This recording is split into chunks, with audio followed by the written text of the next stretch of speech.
Welcome. I bid you welcome, John Clauser, coming to you from my music corner of the world.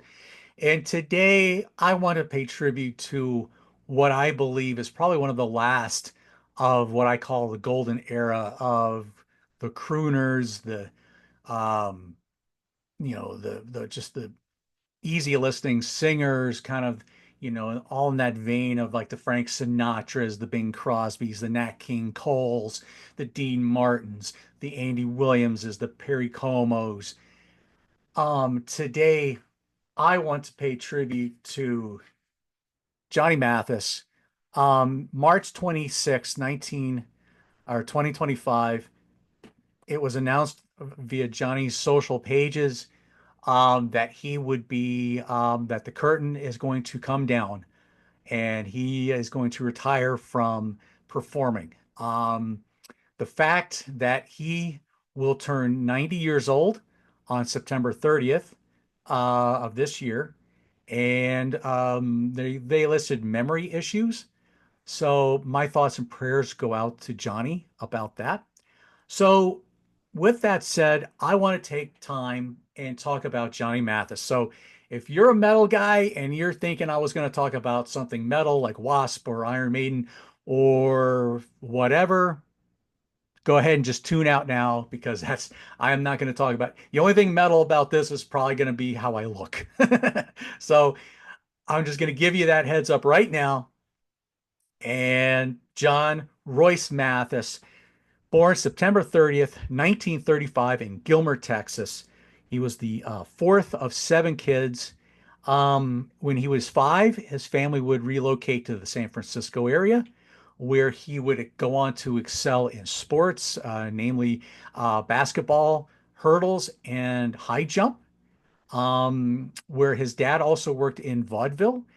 He also discovered that Johnny had a musical talent about him and took him under his wing as a teenager, really starting to kind of work with him and trying to help him learn how to sing, to be a performer, and to learn the craft of music. And so he had two really good things going for him. With the sports, he got into college via a scholarship. He missed the 52 Olympics by about 7 centimeters in the high jump, which 7 centimeters, that's a small margin, I guess. I don't know what I don't remember what 7 centimeters is, probably a couple inches, I think. But but he would eventually go on to do music. He had the option. He could have gone on to be a physical ed teacher, but he chose to go into to singing. And by 1956, this would be released. This is kind of the album that most people would know it as. Um, there are some that would also maybe know it with this album cover. Yes, I have actually tracked down some vinyl copies of Johnny's music over the years. My mom has quite a number of them. I'll probably inherit them one day. Um, so his first album would be basically a jazz album. Some pressings feature the song uh, "Wild as the Wind" and would be a song that he would still perform pretty much currently. It's not on all pressings of that, but it would become a song that he would be known for. Um, so it wasn't exactly a blockbuster album when it came out. By the time he came out with his second album, he was paired with a fella who was a VP at Columbia Records named Mitch Miller. And he noticed that Johnny just when he would sing the soft romantic ballads, that's really where Johnny's voice could really excel. And so he winds up pairing him with different conductors and with their orchestras like Ray Conniff and Ray Ellis, Glenn Osser, Robert Mercy. Eventually, he would wind up doing a lot of stuff with Percy Faith. So he would wind up with a lot of these different orchestras, and he would then go on to record singles. Maybe the albums weren't selling so well, so he would do singles and those were the songs that would wind up catapulting him. songs like It's Not For Me to Say and Wonderful Wonderful, which were recorded in 1956, those would become blockbuster singles for him. And um, they wouldn't make it on normal albums, but you can buy compilations like this one called this just Johnny Mathis the singles, and you can get Wonderful Wonderful, When Sunny Gets Blue, It's Not For Me to Say, Warm and Tender, Chances Are, The 12th of Never, Wild as the Wind, and so many more. I mean, I could be here all day. A Certain Smile, um, so many songs that would just be would wind up being on songs like on compilation albums that would come out like Johnny's Greatest Hits, well, an album that would stay on the Billboard charts for close to 500 weeks, which was unheard of back in those days. Um, more more of Johnny's Greatest Hits, Portrait of Johnny, Johnny's newest hits, I'll Search My Heart, The Great Years. There were so many compilations that were coming out that just featured singles. They weren't even on other albums, like, say, his second album, for example, was called Wonderful Wonderful. But the funny thing of it is, the song Wonderful Wonderful is not even on this album. It's right here is what the second album was. And Wonderful Wonderful is not even on that album. So, so he would just go into this basically, he would wind up doing a lot of show tunes. And he would just bring his voice. He would be featured in movies like Lizzie was a particular movie that MGM had put out that he would do something from, and he would just start churning out album after album after album. A particular album. Um, it would be his fourth studio album called Good Night, Dear Lord, which was an album of sacred songs, which is a really, it's an absolutely beautiful album. I think of the song, um, I Heard a Forest Praying.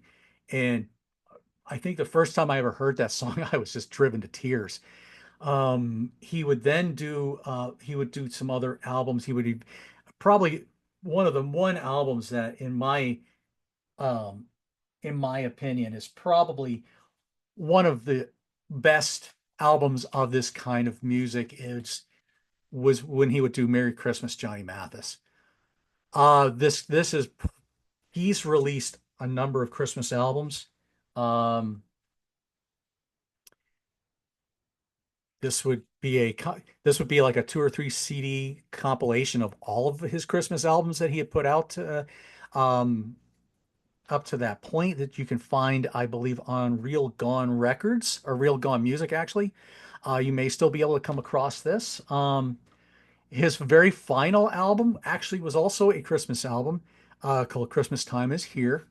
Um, and this is just, he has a duet with like Kristen Chenoweth, and but he does a number of songs. I think some songs he may have done newer arrangements of, but this actually is his last was actually his last album. Um, prior to uh, prior to that, he had done an album where he had done like a New American Songbook, which was also really, really good. Um, he would do an album that was just two guitars. It was called Open Fire Two Guitars, and it's just him and these beautiful songs to classical guitar. Beautiful, beautiful album. He would do, gosh, he would do more albums all through. As I said, he has 73 studio albums. There would become a time where he would eventually leave Columbia Records, and he would eventually go to Mercury Records, where um you would see a number of different albums like Sounds of Christmas was one, Tender is the Night. I remember my mom still has this album, and I just looked and I was just enthralled by this cover for some reason. Um The Wonderful World of Make Believe. This Is Love, nice beautiful painting there. Olay, kind of a song, an album with some a lot of Hispanic speaking. Love Is Everything. This was another lovely album. This was another album that I saw this cover, and it's called The Sweetheart Tree. The photo here is taken by Roddy McDowall, the famous actor. Um, Shadow of Your Smile, um, So Nice, and Johnny Mathis Sings.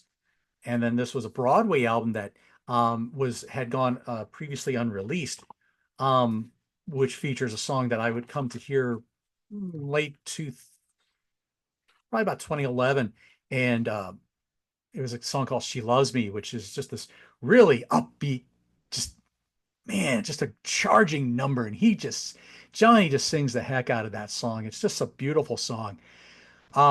He would eventually come back to Columbia Records, and where he would form his own company called John Matt Records, and basically that's where his home would be for the remainder of his career. Um, there's I'm obviously not gonna go into all of his albums.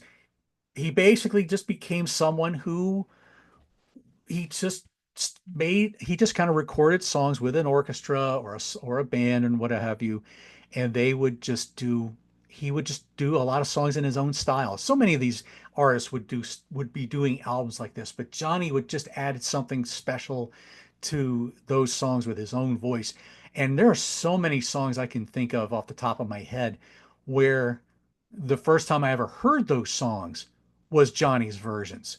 I think of songs like The Carpenters' "Close to You." I heard Johnny's version before I heard the Carpenters' version. Um, the first time ever I saw your face, "Killing Me Softly" with his song.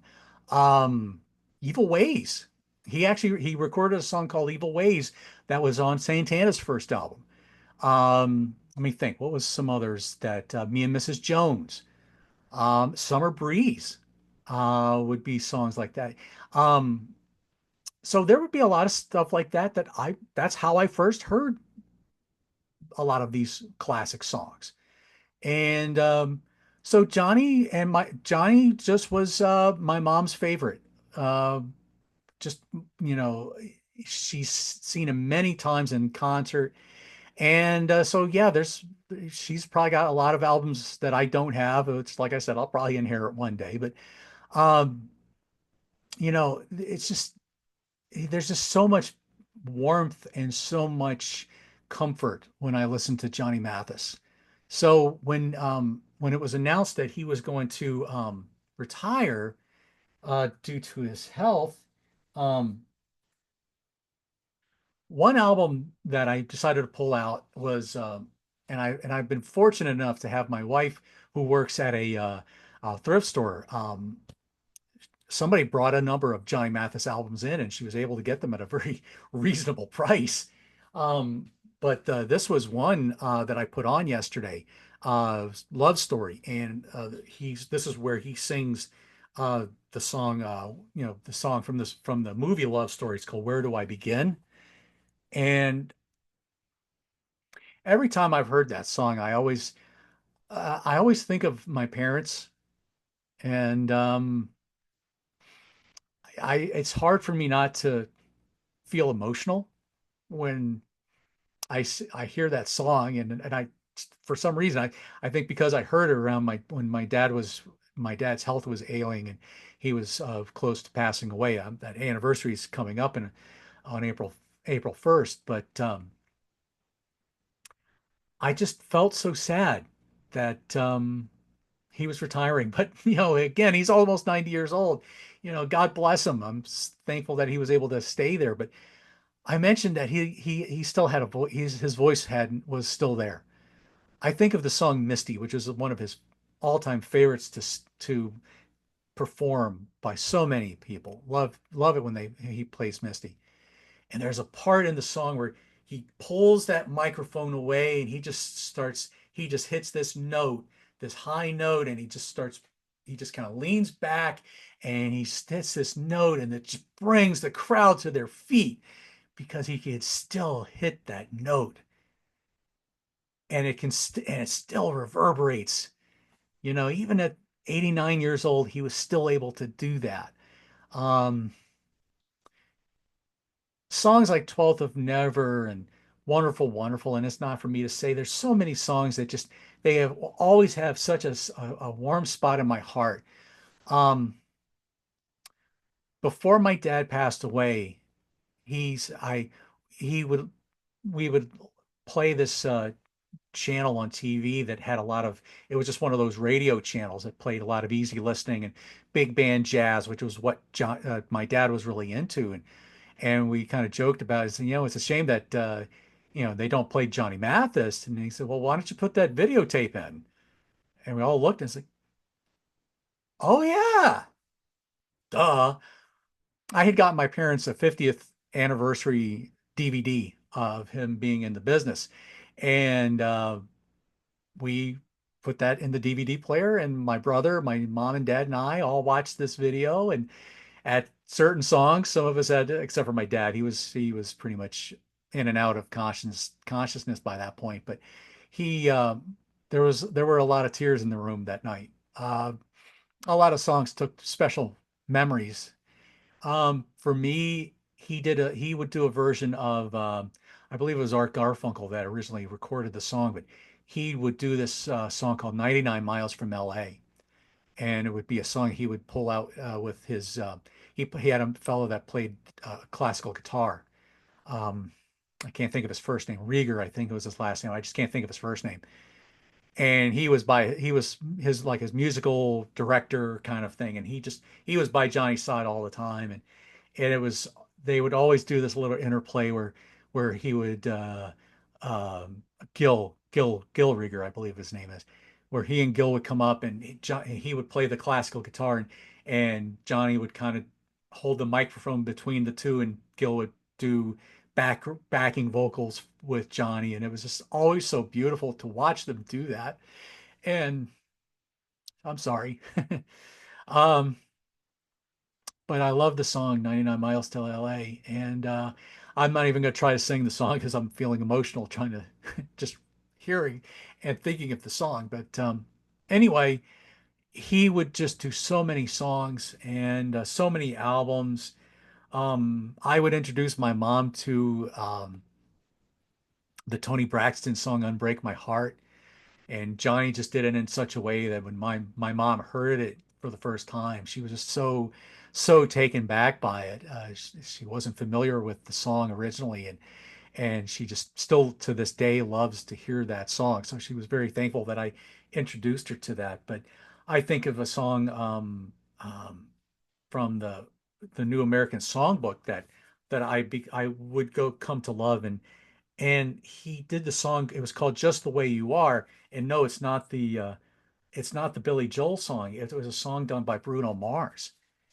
And I'm not a Bruno Mars fan. I know that one song, Hallelujah, whatever that's. I can't think of the name of it. But anyway, it's a really good funky song. But anyway, he did that song, and I wasn't familiar with Bruno's versions, but I really enjoy listening to Johnny sing that.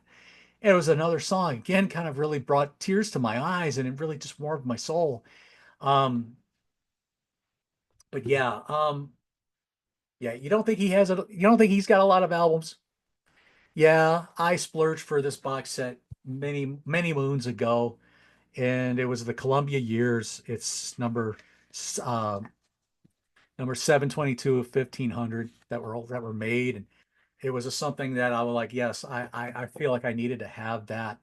And I can say I've over the years, I think I've listened to just about every single one of his albums. I can't name every single song. I haven't spent that much time with him, but I've spent a lot of time listening to Johnny's music over the years, and it does give me a warm spot in my heart to pay tribute to him. So I know this is probably a little bit of a unusual video for me to do. But I do want to end on a note that I have actually talked about once on a Contrarians video, and it was one of my favorite concert experiences. 2016, my mom turned 80, and my brother and sister and we wanted to do something very special for my mom's 80th birthday. And the idea came up that we would that Johnny was going to be playing in Lancaster, Pennsylvania at the American Music Theater. That would be a well, a very highly visited spot for Johnny. He would go to that area quite a number of times over the years. And so that would be we all decided let's have a thing where we can get together and we'll all go see Johnny Mathis one time with our mom. So my brother and sister and I, we all decided to do it and surprised her with it for her 80th birthday, and it just absolutely made her day to know that she was getting to go and see her favorite her favorite man besides my dad. Uh, and we would all go to see him as a family. Obviously, my dad had been passed away now for about 5 6 years, so um, this would be the second time. Of course, I would get to see him. I would get to see him with my wife here in Birmingham, and when I heard he was coming, I jumped at the opportunity because I really had fallen in love with his music. But to be able to go see Johnny Mathis with my mom, with my brother, with my sister, um, was a very, very, very special moment for all of us. Um, and my mom would never go see Johnny again after that because she's like, nothing could ever top this moment. So, Johnny, Godspeed. God bless you. You have given my family, you've given my family a lot of joy and happiness over the years with your music. And I just Godspeed on your retirement. And I just hope you're able to do those last few dates without a hitch.